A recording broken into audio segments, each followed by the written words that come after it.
The use of the term ghost gun is getting wildly out of hand. By the way, ghost guns can be, quote, rifles, essentially assault weapons as well. I'm here to fix it single-handedly by covering what is a ghost gun, correcting firearms terminology, and how you can change the narrative. But before we change the narrative, I will remind you we have a gun giveaway going on right now.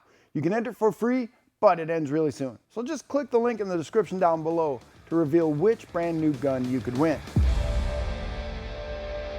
Okay, back on April 11th, the White House released a statement announcing a Justice Department ruling cracking down on ghost guns. Every responsibly armed American wants to see less crime in the streets of this great nation. However, the rule put in place will have limited impact on reducing crime. But that's not the point of this. Nor do I really believe the point of this rule is an effort to reduce crime. I feel the real effort is to keep pushing the idea that guns are bad by putting emphasis on the words, not the product. So what is a ghost gun? Those opposed to gun rights have coined the term ghost gun in an effort to conjure up images of evil spirits that torment good people and then slip back into the shadows. That's not what's happening. Nor will the Justice Department's rule prevent bad things from happening to good people. The Justice Department is changing its rule on firearms kits. Specifically, the department is changing the rule on firearms kits manufactured by businesses and sold to consumers who then build those kits to create a finished firearm. For years, the standard had been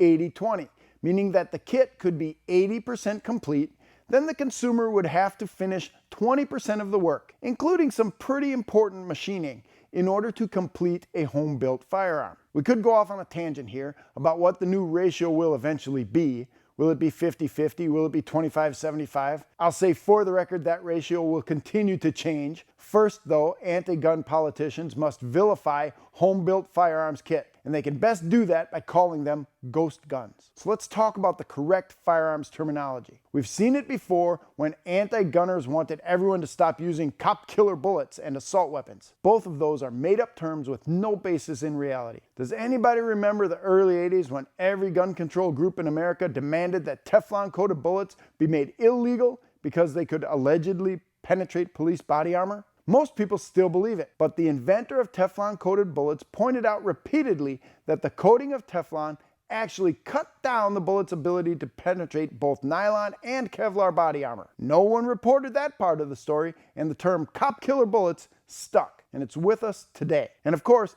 no discussion in the firearms lexicon would be complete without a review of the term assault weapon. This term, developed by gun control groups, changes the definition of a firearm merely by the cosmetic features added to that firearm.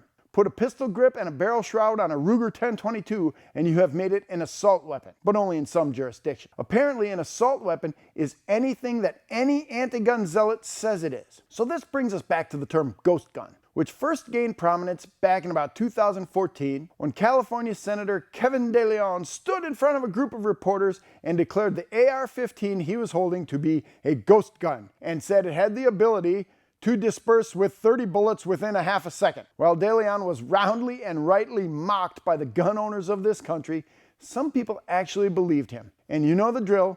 If you keep repeating a lie long enough, it becomes the truth. So let's change the narrative. This most recent announcement from the White House includes the claim that firearm kits have become the weapon of choice for violent criminals. In paragraph 4 of the announcement, you see the claim that 20,000 such guns have been recovered by law enforcement agencies, and this represents a 10-fold increase since 2016. The senders of the press release even included a link intended to take readers to the data compiled by the ATF in support of this claim. That link is broken and leads to a blank web page. This could be an honest mistake, but I would prefer to see that data before actually believing that criminals suddenly decided to buy tools to build guns by themselves. So I ask all you gun owners who are watching this to stop using the term ghost gun. Instead, call them what they really are. They're firearms kits. And understand that these kits, once they are renamed as evil and sinister ghost guns by those who oppose the private ownership of guns in this country, will soon be heavily regulated. And because of the repeated use of terms that vilify guns, the long, slow erosion of gun rights can be expected to continue. We must continue to fight to preserve those rights, starting with the language we use. Want to know the 3 biggest mistakes when carrying a handgun? Then click on the video next to me to reveal all 3 mistakes. Mistake number 2 may shock you. Everybody has their own cardinal rules for what they're going to do when they're carrying a gun, but right now I'm going to give you 3 things that you must never do